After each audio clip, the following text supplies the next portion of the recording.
Hello and welcome to the Pig and Whistle Tales from Azeroth. As always, here at the Pig and Whistle Inn in Stormwind, I go for a variety of subjects with regards to World of Warcraft. I grab a bottle or a pint, sit back and enjoy. This week's episode, we're going to be going over the PTR and sort of the WoW news that's been happening in general. This is definitely not the episode that I was planning on doing. I was planning on doing a hot take sort of moment, or like ideas that are unpopular kind of thing.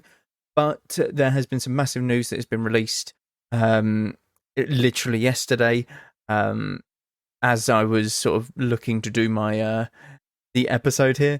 So we got to talk about it, as it is really good, and it's something that needs to be heard by everyone. As always, we will go through the weekly news. So the world boss for this week, oh no, it's the one that I hate saying, Basricron. Yeah, Basricon. Ricron. Yes, screw it, that one. He is in Waking Shore, bottom right of Waking Shore. The brawl for this week is Arathi Blizzard. It's very simple. It's Arathi Basin, but in a massive snowstorm. It is in a massive blizzard. So essentially, the visibility is that of 15 yards, something like that. It is very short visibility, so it's very close quarters almost. The bonus event for this week is Wrath of the Lich King Time Walking, so you can do dungeons on both Classic and Retail for Wrath of the Lich King right now, which is a bit weird, I guess. But if you want your Time Walking badges and you want to buy Flying Mount or anything with regards to Wrath of the Lich King, you can certainly do that this week. Sanguine, Volcanic, Fortified, and Thundering are your mythic affixes for this week. Sanguine, it spawns a pool on the ground when a mob dies. Simply move out of it and move the mobs out of it as well, as they will heal. Volcanic, there's going to be a little volcano underneath you. Just sidestep it, please. It's so annoying if people get hit by it.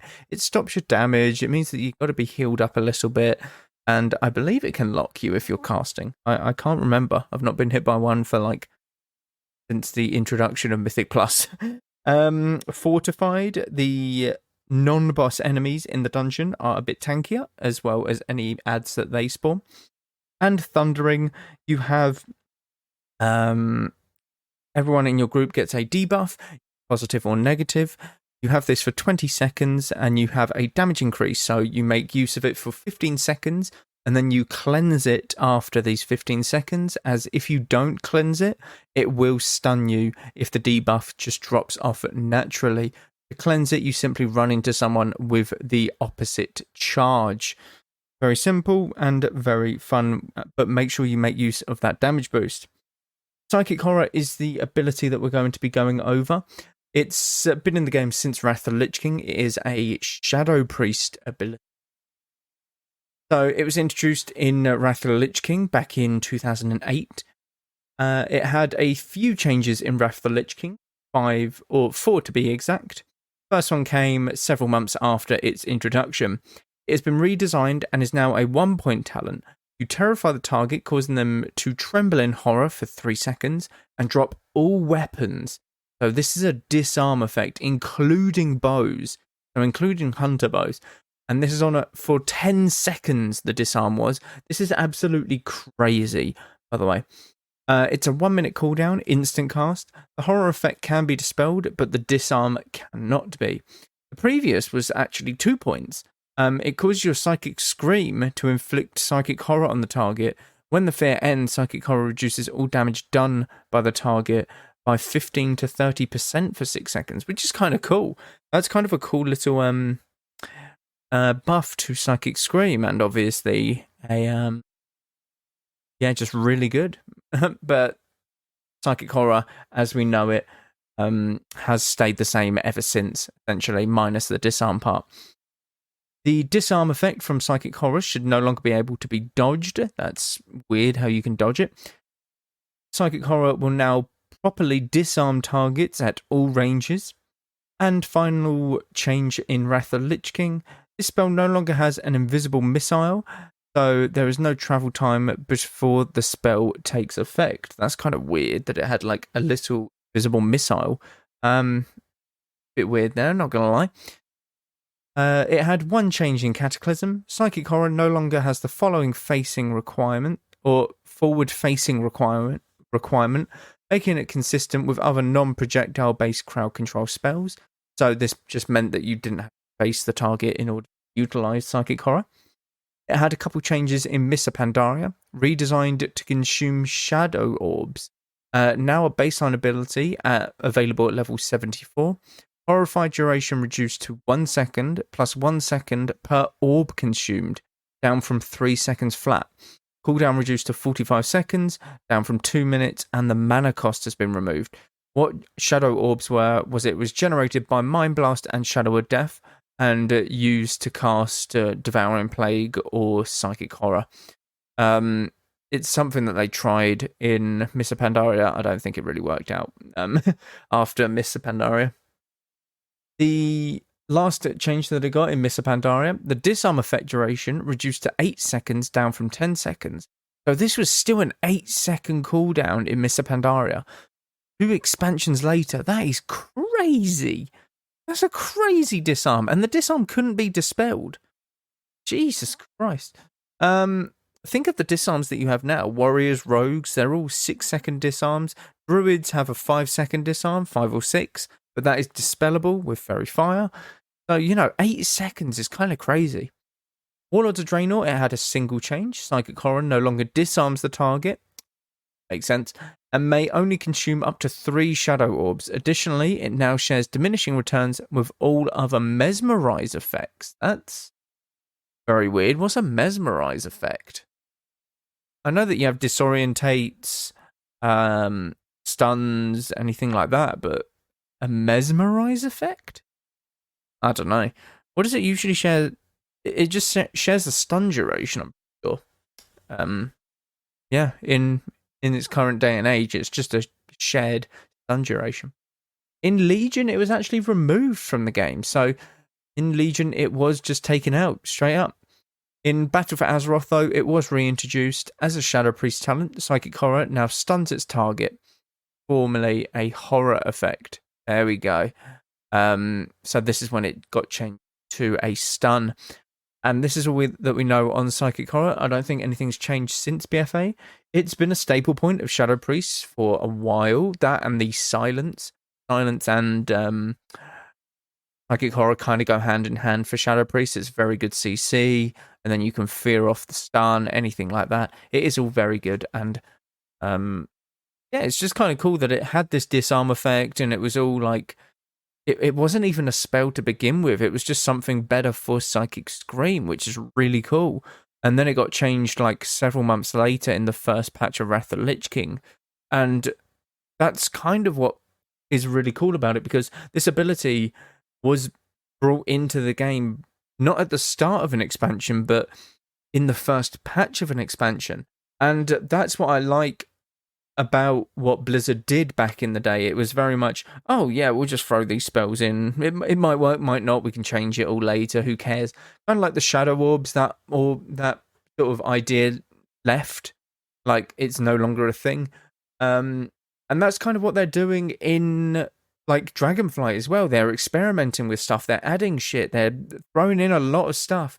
And let's get into what it actually is. So the first part is obviously we have a date for 10.0.7, and that is March 21st. I believe that is the 22nd for EU. Let me just double check. Yes, it is. It's always NA dates that they put on Wowhead. So yeah, it will be March 21st, and just very, because I want to get into 10.1 mainly for this episode. 10.0.7 will have 5 different sort of things. Forbidden Reach, new adventures there. 2 heritage armor sets for orcs and humans. Monk class for goblins, Lightforged Draenei and Worgen. And daily faction envoy selection. Oh, that's where like you can increase the rep with a certain faction in the Dragon Isles, I'm pretty sure. And a number of class updates, notably to paladins, the sort of class changes, class balancing, that's the one. Paladins getting their entire rework. But the real meat and bones that comes from patch 10.1 and the PTR. So 10.1 being the very first major content patch for Dragonflight. Blizzard have announced that the 10.1 Embers of Neltharion, cool patch name, will continue our journey, taking us deep beneath the Isles in pursuit of the primal incarnate Fyrakk. I'm going to say that name. It's the first major content patch, obviously, and this is what it will bring. This is kind of like the very basics, and we'll dive more into it, essentially. A new zone called Zaralek Cavern, as well as additional quests and story content. So this is underneath, like, the Dragon Isles. The entrance to this is located in the east of Onaran Plains. I'm pretty sure that I saw that somewhere.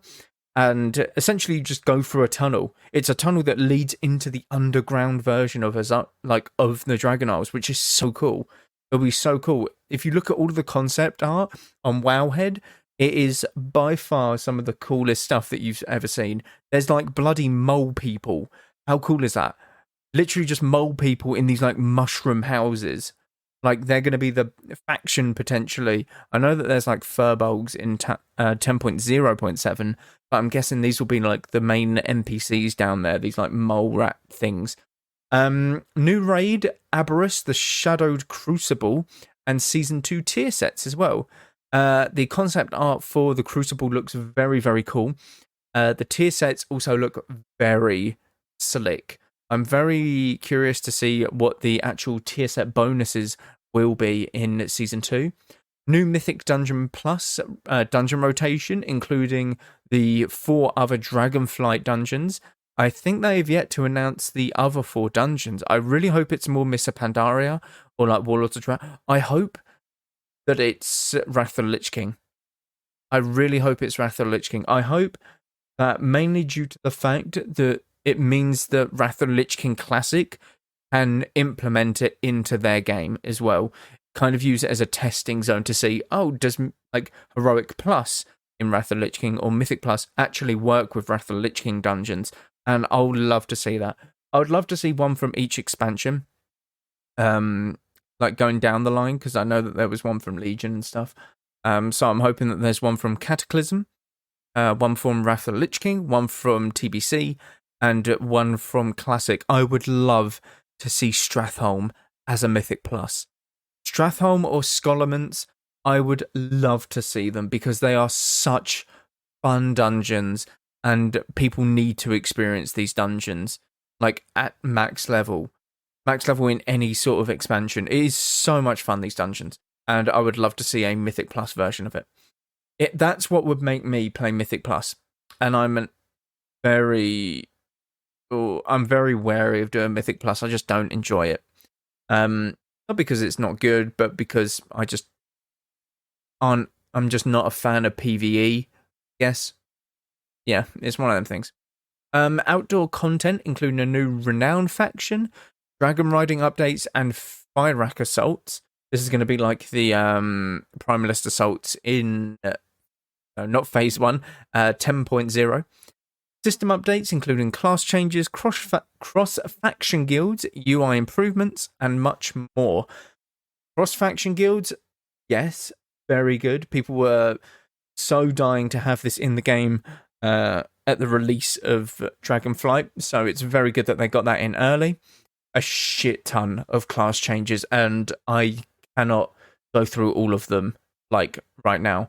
It's insane how many there are. UI improvements is very good, and we'll be going over them very soon. Something that I want to note for the Season 2 Mythic Plus rotation, or the seasonal affix, sorry, I don't believe that they're doing a seasonal affix. So, you know how like Thundering is always there? They're not doing that. I believe, from what I've read, it's very much along the lines of like, you just have to pick certain ones. So here, let me read it out for you. Let's see what you like understand from this. So, seasonal affixes were added in Battle for Azeroth to change up gameplay from season to season. As the dungeons can change from season to season, from Infested to Thundering, seasonal affixes have been loved and hated while adding various or varying levels of complexity. Thundering in particular has added quite a bit of complexity to dungeons, having to weave in clears between mechanics which force you to spread, with a severe punishment of essentially death for failure. However, the Dragonflight adding a dungeon rotation, Blizzard have felt that they might not need a seasonal affix at all to change dungeons from season to season. And so an answer from Jez from Windows Central or whatever, Morgan Day announced that no affix, seasonal or otherwise, will be added at Keystone level 10. So if you go above level 10, you do not get a seasonal affix. So this is something that they have. Level 7 bucket, affix. Jesus Christ, my words. Affix refresh. Affixes have always been a popular community topic, but especially recently, with many players feeling frustrated at some of the weekly plus affixes, such as Grievous and Quaking. With the difficulty and complexity of the dungeons in Dragonflight going up, having to also deal with these affixes can be even more troublesome. In a follow-up from Jez from Windows Central, Morgan Day addressed some of these concerns, announcing they are looking at level 7 affix bracket, Quaking, Grievous, Volcanic, Storming, Explosive, in patch 10.1, in addition to no seasonal affix. What I think they will do, I would love to see like a sort of a pick and choose kind of thing. Instead of a seasonal affix, when you go above level 10, you get to pick 5 affixes. 5 is a lot, but there's always going to be a couple that are a bit weaker, such as Storming and Quaking. They're going to be a bit, annoying, but not too difficult to deal with, or like Explosive, that kind of thing. There's going to be weaker affixes. How this would work in sort of mythic scenes would be one team picks an affix, the other team picks an affix, that kind of thing. And I think that would be really cool. Now, obviously, there's an odd number of affixes, so one team gets to pick 3, but it would be the first map basically picks itself, like the broadcast will pick the affixes, and there'll be like a set one, kind of like PvP. You always start in Nagrand Arena, that kind of thing. And then the loser gets to pick 3 affixes, and the winner gets to pick 2 affixes for the next one. I think that's how it should go, and I think that would add a little bit more complexity to it, and it would constantly change things up. Because it means that you might need to bring a melee heavy group, might mean that you have to bring a caster heavy group, that kind of thing. It can really mix it up, but not having a seasonal affix, I think, will make it a lot easier, especially at the higher end for players. But we have yet to see what their ideas are for that type of thing. So I'm not going to go through all of the balance changes because there is so many. I'll go through a very brief description of what's getting changed and that kind of thing, but I won't be going into individual balance changes for balanced druids or feral druids, that kind of thing. So, new zone, Zaralek Cavern. World Quest objectives, rares, and dragon riding are available for testing. This is on the PTR now. Right now, you can go onto your Battle.net and download the 10.1 PTR right now and go and test this. It's absolutely insane, and it's so good. This is what we want. We want quick patches. We had 10.0.5 a month, 2 months ago. It's been great. The amount of time in between patches is really good. It's keeping it fresh, and they're killing it. They're killing it with that. The PTR, it is though, I do have to stress, only the PTR, so everything is subject to change, and I would imagine this PTR will be out for a couple of months. I would imagine it will be until May, we see the, potential release date, because it will be on the PTR for a while. There is a lot to test, so makes sense. But yeah, new zone has everything available for testing. New underground zone is located on the eastern side of Anoran Plains, just outside of Valdrakken. Players may access the zone by flying through the tunnel leading to the new zone, Zaralek Cavern. The Embers of Neltharion campaign will become available in next week's PR build, which is pretty cool. Fyrax assaults. Fyrax forces are gathering resources at suffusion camps. Yep, located in the Azure Span and Onaran Plains, keeping the old zones relevant, which is good. Disrupt their efforts to lure Farak and his disciples out. Fyrak, sorry. Invite both factions to guilds. This is so good. This is so bloody good. Players who have been enjoying cross-faction instances now have the ability to join the same guild as their opposite faction friends and benefit from conveniences like shared chat and guild repairs. Guilds are still affiliated in either the Horde or Alliance, depending on the faction of the guild leader. Guild achievements and guild vendors, for example, will still reflect the guild's primary faction. Opposite faction members may benefit from unlocked shared perks, but may be unable to contribute to certain achievements, e.g. we would not expect Alliance members of a Horde guild to be able to contribute progress towards the Alliance Slayer guild achievement. Kind of makes sense. This is our first step of potentially several in publicly testing this long-awaited feature. So keep an eye out for updates, and we look forward to reading your experience in the feedback thread throughout the PTR cycle. This is so good. It allows people to just play with friends and not give a shit what faction you are. It's so good. New upgrade system. The upgrade system will replace many of the various upgrade systems currently in place, such as Valor and Stormgear, with a single system that covers most of the game. This system will last for the duration of Season 2, and after that we'll evaluate how well it's working and whether we want to keep it. Basics of the system are simple. You'll earn a new currency called Flight Stones from just about anything you do. Complete a world quest, kill a unique creature. I haven't read this, so I really hope it says PvP. I really hope that it says arena. Run a mythic keystone dungeon, kill a raid boss, etc. Oh shit, it didn't specify PvP. You'll also get items called Shadow Flame Crests, or fragments of them, which come in 4 varieties from different content difficulty levels. Shadow Flame Crests and their fragments will also come from a wide range of content, including outdoor gameplay, Mythic Plus dungeons, and raids. You'll be able to upgrade almost any item in Season 2's max level gameplay ecosystem, whether it comes from a world quest or a mythic raid boss, by spending Flight Stones and Shadow Flame Crests. Okay, that's not bad. I like how they're trying to figure out a new upgrade system rather than the spend honor, get an upgrade, spend valor, get an upgrade, that kind of thing.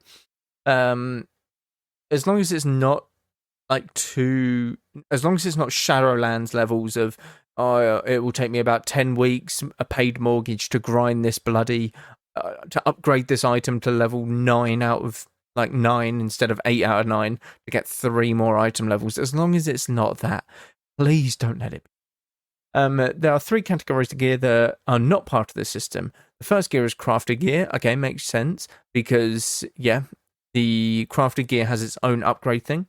The other kind of gear is, oh no, not included in this upgrade system, oh shit, is PvP gear. PvP gear will continue to work as it did in Dragonflight Season 1. Okay, that's fine. The final kind of gear not available for these upgrades is the very top end of gear.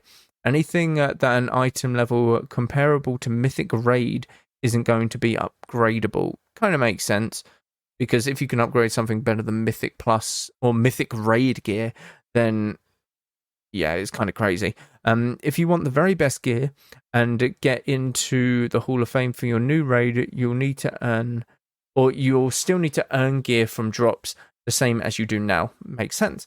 The most important thing to keep in mind is that everything here is optional. You don't ever need to upgrade gear with this system. You'll still see gear drops at the same rate. This system is meant to augment and supplement your gearing journey, not replace it. Thank God. The worst thing that you can do is having to grind 200 pieces of gear and just upgrade it. It's awful to think about, to be honest, doing that. So this is a catch-up mechanic. This is a catch-up tool for alts, people. This is a catch-up tool, not something to replace normal gearing, thank God. I'm getting into the class changes, but something cool for the Worgen. is a new racial, Calm the Wolf. Activate to control your Worgen instincts and automatically assume human form when you leave combat. This is the same as the Drakthir. So, kind of makes sense that the other faction, no, not faction, class, race, that's the word. The other race that can change between two sort of forms can do this, which is really cool. Nice quality of life. Loads and loads and loads of balance changes. If you want to check them out, go on Wowhead. They've got all of them there. It is absolutely insane. Priests alone have Christ 20 probably about 25 different things changing. Like, that's how crazy it is. That's priests alone. That's shadow priests alone, actually. That's not all priests. That's just shadow priests. Boomkin itself as well has about 10 to 15 changes. Like, they're really going crazy with it. And this is what I love about it, because they're really just throwing everything. It's like, yeah, screw it. We'll try and nerf that, buff that. You get this, you get that. They added a few more like PvP talents. They've mixed up the talent trees a bit. So it's all going crazy and it's all amazing. Great to see. Couple things that I do want to mainly focus on. PvP. So there is a couple things that you need to know. That the PvP trinkets no longer reduce crowd control. And there will no longer be the boots or the crafted items that reduce crowd control. And there is a reason why. So every single bit of crowd control is getting nerfed. Every single one. And it's kind of universal. So Asphyxiate for DKs, 3 seconds now instead of 5. Demon Hunter stun, 3 seconds instead of 4. Druid like Root, Hibernate, Mass Entanglement, Vortex, all 6 seconds. Down from like 8 seconds and 10 seconds for Vortex. Evoker, their Root, 6 seconds instead of 8. Hunter Trap, 6 seconds instead of 8. Steel Trap, 6 seconds instead of 8. Scatter Shot's gone down. The biggest ones are like Polymorph is now 6 seconds. And Ring of Frost instead of 8. Hammer of Justice has gone down to 5 seconds, down from 6. Priest Fear. Actually, the Fears were the only thing that weren't touched. Warlock Fear and Priest Fear were the only two CCs that were not touched, which is quite cool, because I guess they're both fears. So, or obviously they're both fears. They're both 6 seconds, so they're already in the perfect spot. I guess Blizzard think this 6 second like high end is the best thing to do. Blind for rogues. Now this one's hilarious. 5 seconds in PvP. Blind is now 5 seconds instead of 8.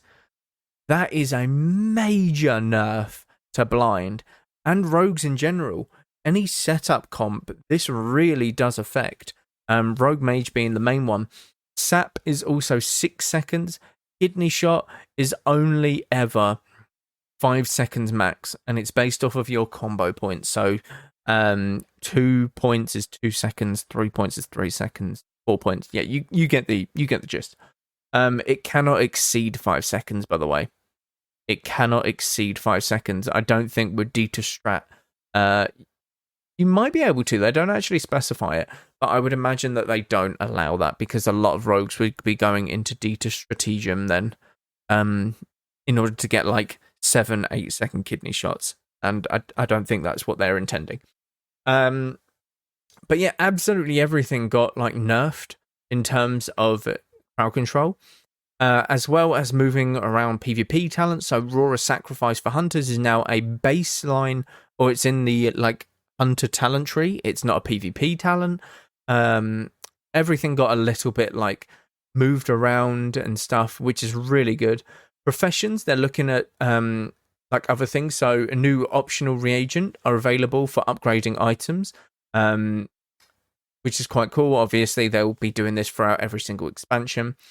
They're nerfing some of the crafted items, such as the lariat. Duration changed to 5 seconds. It was 12 seconds.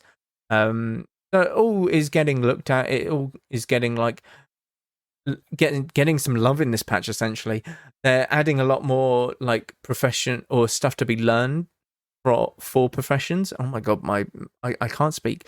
So alchemy gets like draconic file cauldron, stuff like that. They get a lot more.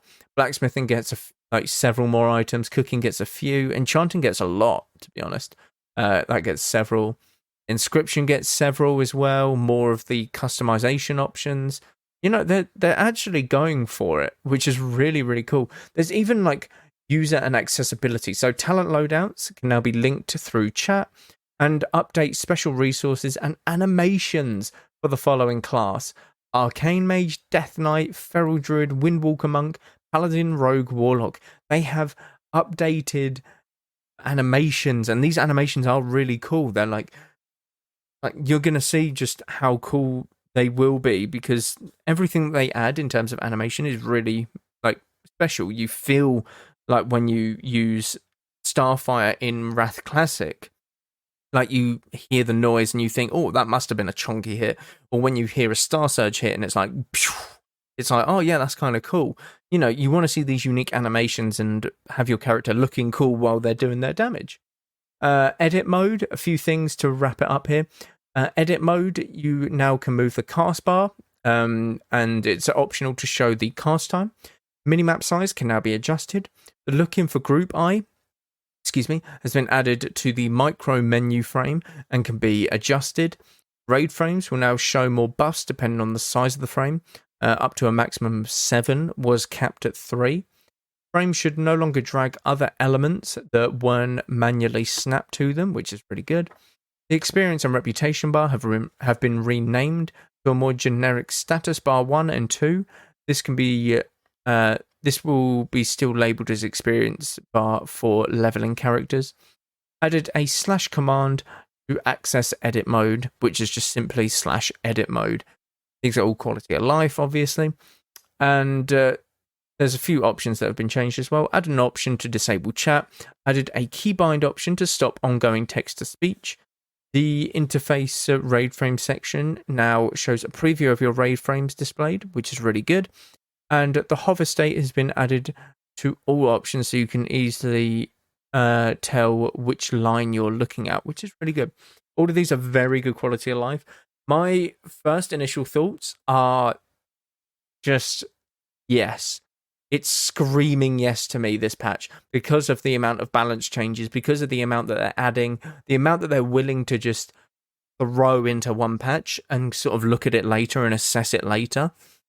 Now, my honest opinion, they will probably take a couple months with this, obviously. The 10.0.7 patch will come out later this month, and that means that they've got 2 to 3 months. If you look at their roadmap, they want to release the mid-season patch, the 10.1.5, in the summer, which is June to September, I believe. So, actually, it was July, I think. But I think any time between late May, June, you're looking at this patch release, and this gives them loads of time to obviously figure out the finer details, such as the balancing and stuff. But honestly, if they throw out patches like this every, I think it's been several months technically, since the release of the game, but every few months since like the midweek or the mid-season content patch, it's amazing. It's absolutely amazing. Massive balance changes, makes the game feel like just entirely new by itself. But along with adding a new sort of underground continent, new quests, new stuff, absolutely amazing, and they're absolutely killing it with what they have put on this patch. Again, be sure to check out Wowhead if you want to go into any of the specifics for the class changes and stuff. But this is such a W for Blizzard right now, and it's only going to get better, hopefully. But keep an eye out. I'll obviously be keeping you updated as well. Be sure to check out the Patreon as well as Twitch, YouTube, constant stuff happening over there. Twitch mainly as well. Or Twitch especially, actually. Constant stuff happening there recently. Thank you all very much for listening this week, and go with Valor, friend. Goodbye all.